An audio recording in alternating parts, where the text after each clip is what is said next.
So today's another day and it's coffee with mom. And I thought today I would talk a little bit about my family roots. So my mother, her mother's name was Walski. Her dad's name was Regula. My dad's side, it was Massey on his dad's family and Turpin on his mother's side of the family. Now I do have all the family tree information for the Massey Turpin side of the family. um, my Aunt Blanche got that, my dad's sister, and she passed that along to us years and years before she had passed away. So I have all that information. Now, her daughter Sue actually has the family Bible in her possession, and I have all the family tree stuff. Now, on my mom's side, she really didn't have any family tree history. Her family was not super close. In fact, when we were growing up, the only people we really visited was our grandparents, her father and her stepmother.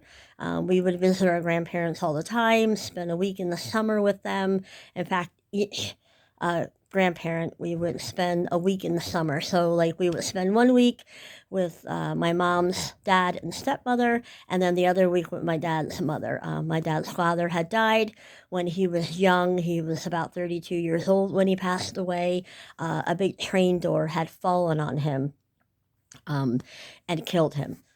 So he was killed, I guess, in the line of work. Now, um, a few years back, Stephen decided to do the Ancestry DNA and did his DNA test, and we got all the family tree stuff. Actually, it kind of ignited it on my mother's side of the family. So Stephen and I researched extensively all the way back to when my mom's family came on the boat and through Ellis Island. We actually have the naturalization paperwork. I have that up in my fire safe. So in my fire safe, I have all of our family tree history on my dad's side of the family and now on my mother's side of the family. And one of the last wishes that my mom had in her final years of life was she really wanted to go see her mother's grave. Her family is all buried out in Wilkes-Barre, that's Pennsylvania. That's where my mom's family immigrated to, and they kind of grew from there. Um, she was not really close with all her aunts and uncles. Her mother died from breast cancer when she was 8 years old. And her dad raised her and my uncle Whitey for several years on their own. And then he married Mary Bailey. And they had, Mary had children from her previous marriage, and my grandfather had my mom and her brother, and together they had one child, my Aunt Pat. Um, so growing up for me and my sisters, we were not super close with any of my mom's extended family. In fact, I don't even know if we ever met them. I remember when my grandfather passed away, her dad, he had a lot of siblings. I think there was six of them total. Um, we did meet my uncle Frank at that funeral, and there's a wedding photo that my grandfather was in with his sister and her husband. And there's a picture in there of his sister, Josephine, who I look like. And honestly, I really do. Um, and my mother. I totally look like my mother, 100%.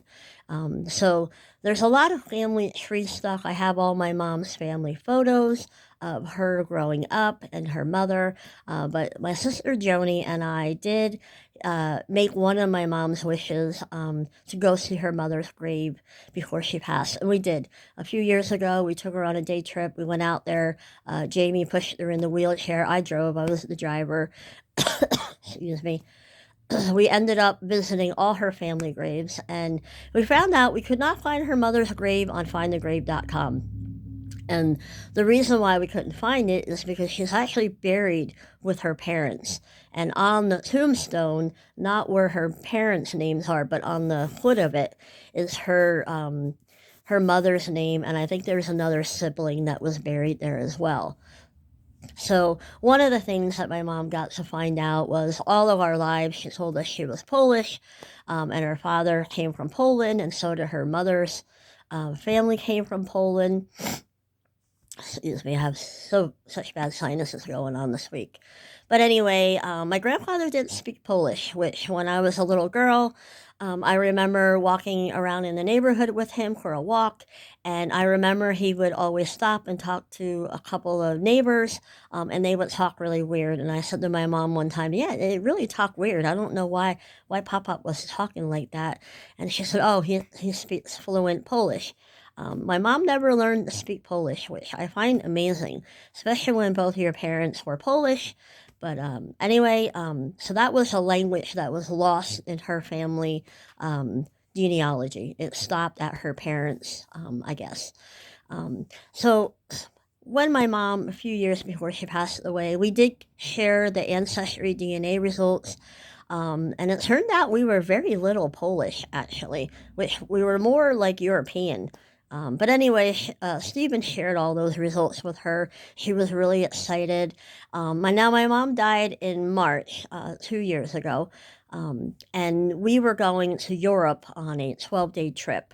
And she knew we were going to Europe. She was really excited because a couple of the countries that we were visiting was Poland and Czech Republic, and her family roots came from both of those regions. So she was super excited to know that we were going, and she knew we were going to go see Auschwitz.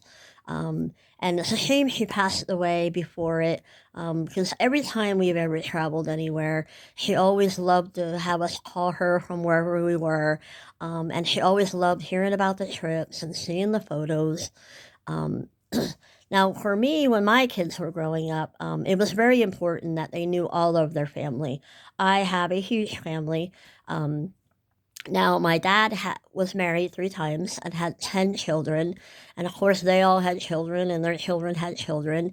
But growing up, I found it very important that my kids knew their cousins. They were close with family. We always got together. Now, granted, COVID has really put a damper over the last year of family gatherings. But my kids know all of their family, all the extended family on my side. And they also know the family on their dad's side as well. Now, last 2 years ago, when we were in Europe, on the last day of our trip, when we were in Austria, we were able to actually get together and meet with Steve, my husband's family. He had a sister over there he never knew existed. We got to meet her and her family and his Aunt Tessie, which we met numerous times and spoke with. But we were able to hook up with them and meet them on the last day, and that was super exciting. Now, last year we were supposed to go in July, and that kind of got canceled because of COVID. So now we all have our COVID shots. Steve and I all have our COVID vaccines, and we're planning on going in 2022. So next July, we plan on going. We're hoping all the COVID restrictions are lifted, and we can finally go visit for a week with his sister and her family.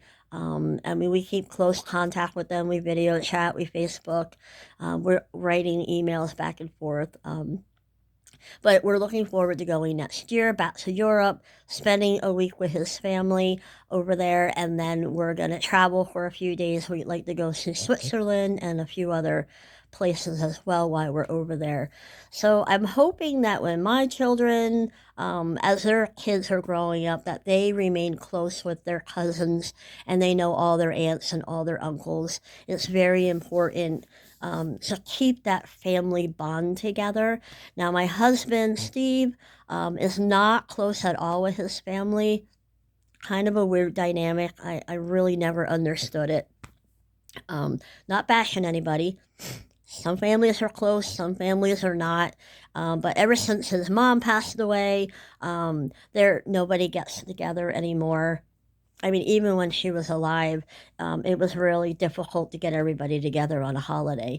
But anyway, so he's not super close with his family, not like in my family, like we're just super tight. But luckily, my family, from the minute Steve and I got together, my family just embraced him. He's part of our family. He's absorbed into our family, well liked, just fits right in.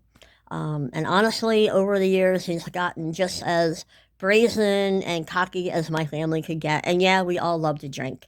It's in our bloodline. We love to drink. And that's just, maybe that's the Irish part of us. I don't know. But my dad was a pretty big, heavy drinker. But whatever, to each their own. But anyway, so it's really important for you know your family roots, make the effort, stay in contact, and just make sure that from one generation to the next, all the information gets passed along, photos get passed along, videos get passed along, and those bonds build and go from generation to generation to generation. So that's really important. And I'm not judging. Some families are not close, they don't get together. Maybe they're more into their friends or like their social circles or whatever, and to each their own. I'm not judging anybody. But for me and my family, even my kids and my husband, it's all about family. That's all you have. That's the only constant thing in your life is family. And sometimes you may be like going at each other's throats, have disagreements.